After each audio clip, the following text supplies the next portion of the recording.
14ই December pay scale নিয়ে অপেক্ষার উত্তেজনা চরমে। সরকারি চাকরিজীবীদের চোখ এখন সময়সীমার দিকে।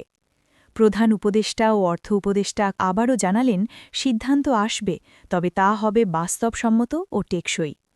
15ই ডিসেম্বরের আল্টিমেটাম সামনে রেখে কর্মচারী ও সরকারের অবস্থান স্পষ্ট হচ্ছে। নতুন পে স্কেলে বেতন, গ্রেড ও ভাতা নিয়ে চূড়ান্ত হিসাব চলছে ভেতরে ভেতরে। ডিসেম্বরেই দিক নির্দেশনা নাকি জানুয়ারিতে বড় ঘোষণা, এটাই এখন সবচেয়ে বড় প্রশ্ন। ইন্ট্রো।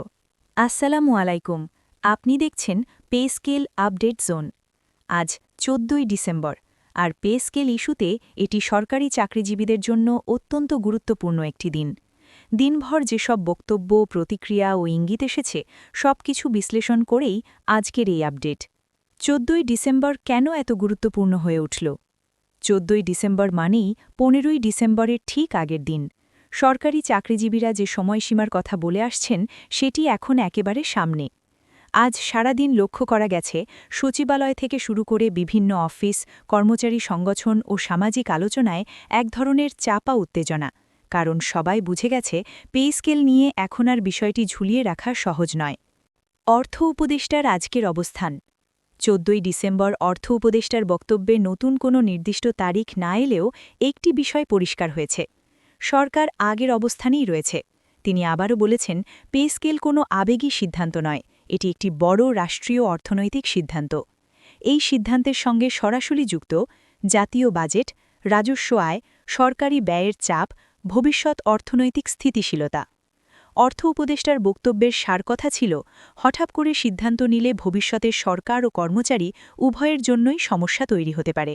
তাই সরকার চায় এমন একটি কাঠামো যা দীর্ঘ সময়ে টিকে থাকবে। প্রধান উপদেষ্টার দিক নির্দেশনা কী বোঝা গেল? 14ই ডিসেম্বর আলোচনায় প্রধান উপদেষ্টার অবস্থান থেকেও একই ধরনের বার্তা পাওয়া গেছে। তার ঘনিষ্ঠ সূত্রের বক্তব্য অনুযায়ী নতুন পে স্কেল আসবেই, তবে সেটি হবে এমনভাবে যাতে নিম্ন ও মধ্যম গ্রেডের কর্মচারীরা প্রকৃত সুবিধা পান, গ্রেড ভিত্তিক বৈষম্য কমে, ভবিষ্যতে বারবার আন্দোলনের প্রয়োজন না পড়ে। এই কারণেই গ্রেড সংখ্যা, ইনক্রিমেন্ট কাঠামো ও ভাতা পুনর্বিন্যাস নিয়ে শেষ মুহূর্ত পর্যন্ত হিসাব চলছে। কর্মচারীদের মনোভাব আজ কেমন ছিল? 14ই ডিসেম্বর কর্মচারীদের মনোভাব ছিল মিশ্র। এক অংশ আশাবাদী, কারণ সরকার বারবার বলছে পে স্কেল হবে। আর এক অংশ হতাশ, কারণ এখনও কোনো স্পষ্ট সময়রেখা ঘোষণা হয়নি। অনেক কর্মচারী মনে করছেন, ডিসেম্বরের মধ্যেই যদি অন্তত একটি স্পষ্ট রোডম্যাপ না আসে, তাহলে জানুয়ারি থেকে চাপ আরও বাড়বে। আজকের সবচেয়ে বড় বাস্তবচিত্র। 14ই ডিসেম্বর শেষে এসে দাঁড়িয়েছে বাস্তবচিত্র এমন। পে স্কেল নিয়ে সরকার নীরব নয়, তবে চূড়ান্ত ঘোষণা এখনও আসেনি। 15ই ডিসেম্বর রাজনৈতিকভাবে গুরুত্বপূর্ণ, কিন্তু প্রশাসনিকভাবে সরকার নিজস্ব প্রস্তুতির পথেই চলছে। বিশ্লেষকদের মতে, এই অবস্থায় সরকার হয় ডিসেম্বরের শেষ দিকে দিক নির্দেশনা দেবে, অথবা জানুয়ারির শুরুতে পূর্ণাঙ্গ ঘোষণা আনবে। দর্শকদের জন্য বিশ্লেষণ। এখানে একটি বিষয় পরিষ্কার, কর্মচারীরা চাইছেন দ্রুত সিদ্ধান্ত, সরকার চাইছে নিরাপদ ও টেকসই সিদ্ধান্ত। এই দুই অবস্থানের মাঝখানেই তৈরি হয়েছে বর্তমান টানাপড়ন, আর এই টানাপড়নের ফলাফলই নির্ধারণ করবে নতুন পে স্কেলের ভবিষ্যৎ। আউট্রো। আপনি যদি সরকারি চাকরি, পে স্কেল, বেতন ও ভাতা নিয়ে বিশ্লেষণ ভিত্তিক ও নির্ভরযোগ্য আপডেট পেতে চান, তাহলে পে স্কেল আপডেট জোন চ্যানেলের সঙ্গেই থাকুন।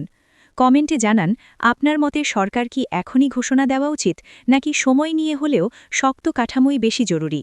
পরবর্তী ভিডিওতে আমরা আলোচনা করব 15ই ডিসেম্বরের পর পে স্কেল ইস্যু কোন দিকে যেতে পারে।